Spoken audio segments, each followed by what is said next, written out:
எழுதியவர் யார் என்று தெரியவில்லை. ஆனால் படித்துப் பாருங்கள், கரைந்து போவீர்கள்.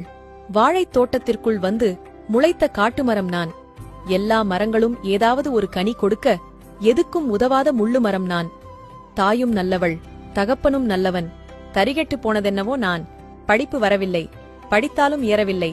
இங்கிலீஷ் டீச்சரின் இடுப்பை பார்க்க 2 மைல் நடந்து பள்ளிக்கு போவேன். பிஞ்சிலே பழுத்ததே, எல்லாம் தலையெழுத்தென்று எட்டி மிதிப்பான் அப்பன். 10 வயதில் திருட்டு, 12இல் பீடி, 13இல் சாராயம், 14இல் பலான படம், 15இல் ஒண்டி வீட்டுக்காரி, 18இல் அடிதடி, 20க்குள் எத்தனையோ பெண்களிடம் விளையாட்டு, 2-3 முறை கருக்கலைப்பு. 8வது பெயிலுக்கு ஹெட்மாஸ்டர் வேலையா கிடைக்கும். மண்லாரி ஓட்டினால் லோடுக்கு 100 தருவார்கள். வாங்கும் பணத்துக்கு குடியும் கூத்தியாரும் என எவன் சொல்லியும் திருந்தாமல் எச்சிப் பிழைப்பு பிழைக்க கைமீறி போனதென்று கால்கட்டுக்கு ஏற்பாடு செய்தனார். வேசிக்கு காசு வேணும், வருபவள் ஓசிதானே. மூக்குமுட்டத் தின்னவும் முந்தானை விரிக்கவும் 3 பவுனுடன் விவரம் தெரியாத ஒருத்தி விளக்கேற்ற வீடு வந்தாள்.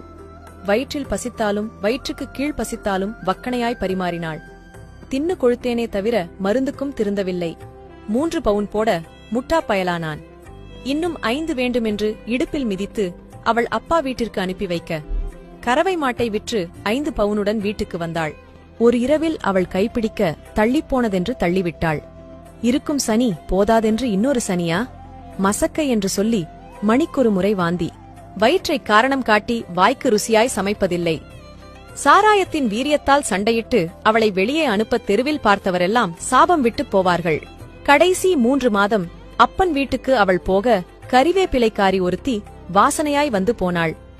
தர்ம ஆஸ்பத்திரியில் சேர்த்துள்ளதாக தகவல் சொல்லியனுப்ப 2 நாள் கழித்து கடமைக்கு எட்டிப் பார்த்தேன்.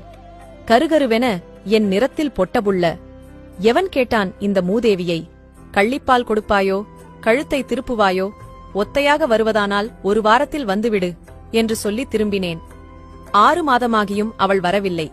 அரசாங்க மானியம் 5000 கிடைக்குமென்று கையெழுத்துக்காக அவளை பார்க்கப் போனேன். கூலி வேலைக்கு போனவளை கூட்டி வரவேண்டி பக்கத்து வீட்டு பாப்பா ஓடிச் செல்ல ஆடி நின்ற ஊஞ்சலில் அழுகுரல் கேட்டது.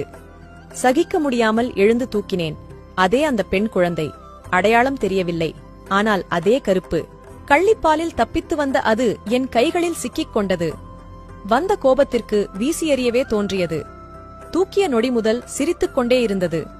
என்னைப் போலவே கண்களில் மச்சம், என்னைப் போலவே சப்பை மூக்கு, என்னைப் போலவே ஆணாகப் பிறந்திருந்தால் இந்நேரம் இங்கிருக்க வேண்டியதில்லை.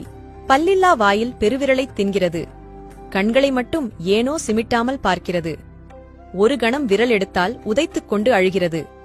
எட்டி விரல் பிடித்து தொண்டை வரை வைக்கிறது. தூரத்தில் அவள் வருவது கண்டு தூரமாய் வைத்துவிட்டேன்.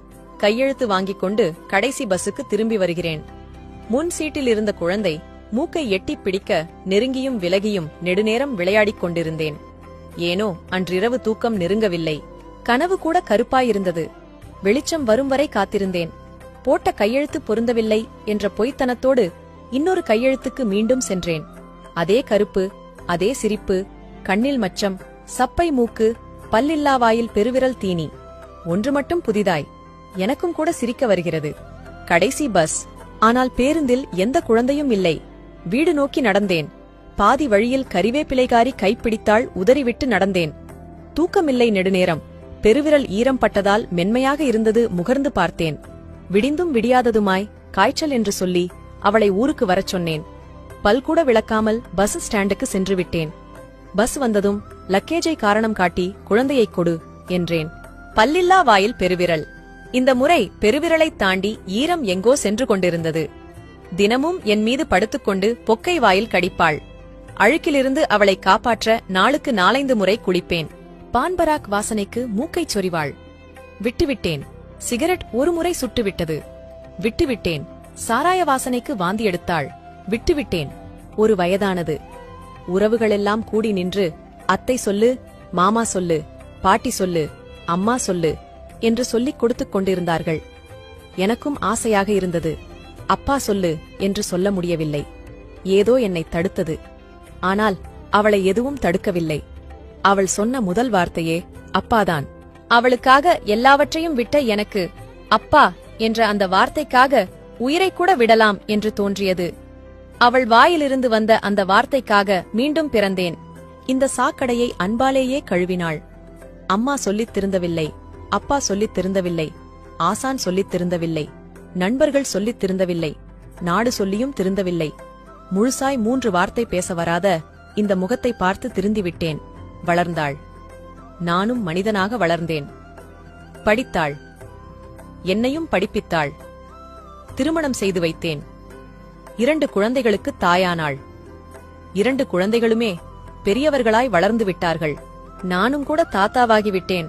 என்னை மனிதனாக்க எனக்கே மகளாய் பிறந்த அந்த தாய்க்காக காத்திருக்கிறது இந்த கடைசி மூச்சு. ஊரே ஒன்று கூடி உயிர் தண்ணீர் விட்டுக் கொண்டிருக்கிறார்கள். எனக்கு தெரியாதா என்ன, யாருடைய பார்வைக்கப்புறம் பறக்கும் இந்த உயிர் என்று? வானத்தை பார்த்து காத்திருக்கிறேன். வாசலில் ஏதோ சலசலப்பு.